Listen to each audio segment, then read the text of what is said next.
Olá, você está no canal Um Conto por um Ponto. Eu te convido a curtir, a comentar, a compartilhar e se inscrever no nosso canal. Eu estava namorando o Sérgio há 5 anos e em casa ninguém acreditava que um dia nos casaríamos. O meu pai me pedia para eu ter uma conversa séria com o Sérgio, brincando com a ideia de que em breve estaríamos celebrando bodas de ouro. E pelo que eu conhecia o papai, eu sabia que era brincadeira, mas ao mesmo tempo percebia que ele estava falando sério. E quando eu conversava com o meu namorado, ele sempre afirmava que em breve nos casaríamos e que eu não precisava ficar cobrando o tempo todo. Ele se acomodou mais quando o pai dele morreu. O Sérgio se apoiou na ideia de que a sua mãe não deveria ficar sozinha, já que ele era o único filho. Na cabeça dele, era bem capaz da mãe morrer de solidão depois do casamento. E aquele fim, para a Dona Clara, ele não queria de jeito nenhum.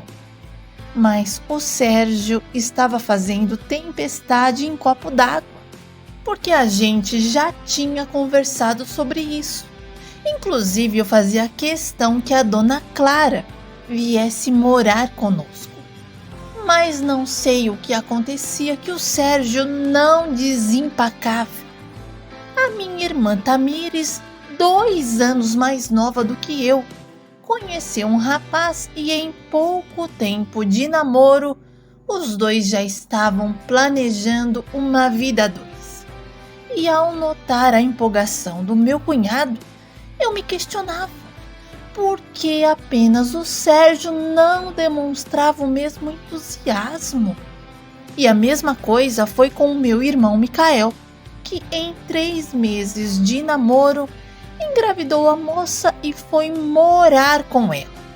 E quando o meu pai perguntou sobre essa pressa, ele respondeu que para a felicidade não havia tempo certo, e o tempo dele era aquele momento.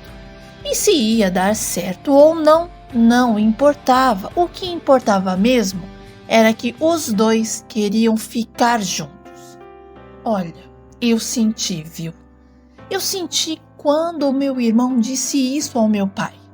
O Micael não jogou indireta, nada disso. Eu entendi que quando 2 pessoas realmente se amam, elas querem, independente de qualquer coisa, estar juntas. E então, aos poucos, a minha ficha foi caindo. E eu pensei que talvez o Sérgio não me amasse o suficiente para querer um compromisso mais sério. E eu não podia mais me contentar com as migalhas que ele me oferecia. E ter alguém que só vinha na minha casa para esquentar o banco. Eu podia muito bem ficar sozinha. Poxa, eu também queria ser valorizada, amada. O namorado da minha irmã era tão carinhoso com ela, a presenteava e a opinião dela era tão importante para ele. Agora, enquanto o Sérgio não me ouvia, fazia o que dava na telha e ainda me achava gastona. Sem contar que ele estava cada dia mais frio e distante. E nesse tempo, eu acabei sendo demitida da empresa onde eu trabalhava. E como eu não gostava de ficar parada em casa, rapidamente mandei vários currículos.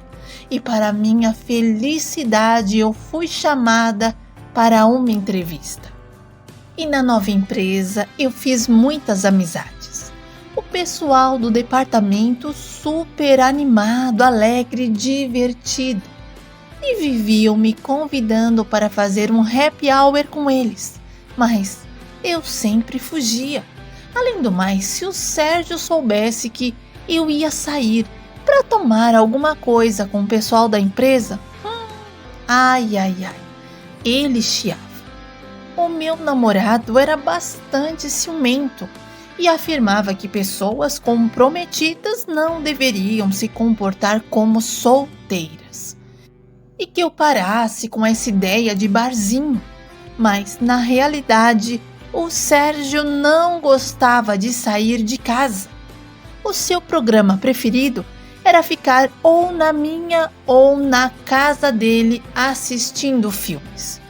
Ele alegava que trabalhava a semana toda, trem lotado, e que no final de semana tudo o que ele queria era recarregar as baterias. E assim, ele não ia para canto algum e não gostava que eu fosse. Bom, chegou um momento que eu não suportei mais a nossa relação. E eu fiquei tão nervosa com o Sérgio, porque ele brigou comigo dizendo que eu só pensava em andar nas portas dos outros. E eu descasquei o pepino.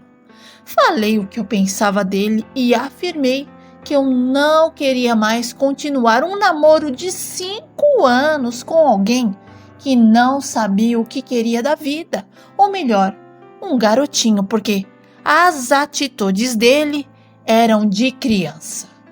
E tive uma longa briga e no final ele me convenceu de que iria mudar e que iria fazer tudo para me provar que me amava e que eu não ficasse chateada com ele. E eu resolvi relevar daquela vez, mas novamente ficamos mais 1 ano e nada do Sérgio se mover. Um dia, após inúmeras insistências das meninas do departamento para que eu fosse tomar um suco com elas após o expediente, resolvi aceitar o convite. Não avisei o Sérgio, apenas a minha mãe, que chegaria um pouco mais tarde. E ela apenas me disse: "Divirta-se, filha." E eu fui me divertir, dar risada, ver gente. E quando chegamos ao barzinho que elas costumavam a frequentar, logo na sequência começou a chegar alguns rapazes de outros setores. E no final, montamos uma mesa grande só para o pessoal da empresa. E foi muito divertido. Ao meu lado se sentou o Elivelton. Ele era do outro departamento e esse moço começou a puxar assunto comigo, dizendo que já tinha me visto várias vezes e que estava muito feliz por eu estar ali. O Elivelton me fez tantas perguntas, que eu perguntei se ele era detetive, mas eu fiz a pergunta só para descontrair. E ele respondeu que não era não, só estava tentando saber um pouco mais sobre alguém que ele achava interessante.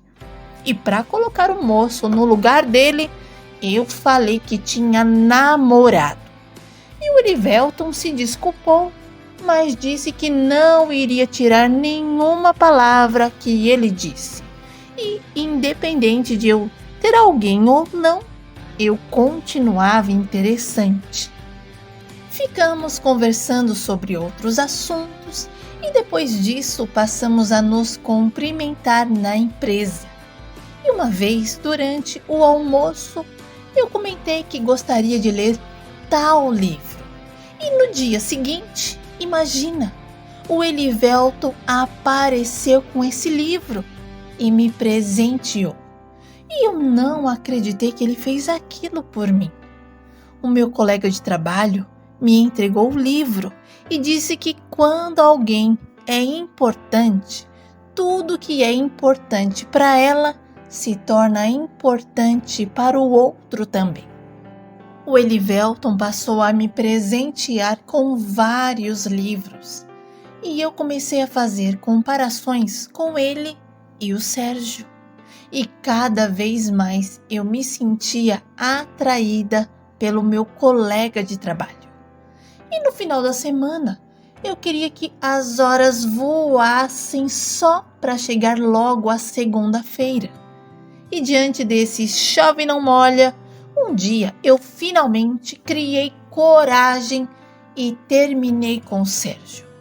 E esse homem chorou, mas chorou e disse que eu não podia fazer aquilo com ele e que ele me amava, mas eu estava decidida a não passar mais um ano sendo enrolada e botei um ponto final entre nós, o que foi uma surpresa para todos.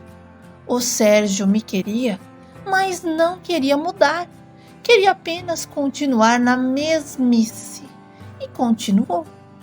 E eu fui viver a minha vida. Depois de alguns meses, o Elivelton, sabendo que eu não estava mais namorando, me convidou para um passeio e eu aceitei. Saímos mais 3 vezes e na sequência começamos a namorar. 6 meses depois ficamos noivos e marcamos a data do nosso casamento. Alguns dias antes do meu casamento, o Sérgio apareceu no meu portão e me disse: Thaís, você está cometendo uma loucura. Ninguém se casa em tão pouco tempo assim. Mas eu pedi para o Sérgio seguir a vida dele, que eu estava seguindo a minha, ao lado de alguém que queria um compromisso, uma casa, uma família. E inconformado, Sérgio foi embora, dizendo que eu iria me arrepender e que depois ele não iria me aceitar, mas nem que ele fosse o último homem do mundo, eu não voltaria para ele. O nosso tempo tinha passado. Me casei com o Elivelton e foi a melhor coisa que eu fiz. Hoje sou mãe de 2 meninas, Carolina e Yasmin. E o meu marido, além de meu amor, é o meu melhor amigo. Quanto ao Sérgio, não se casou ainda. Continua morando com a mãe.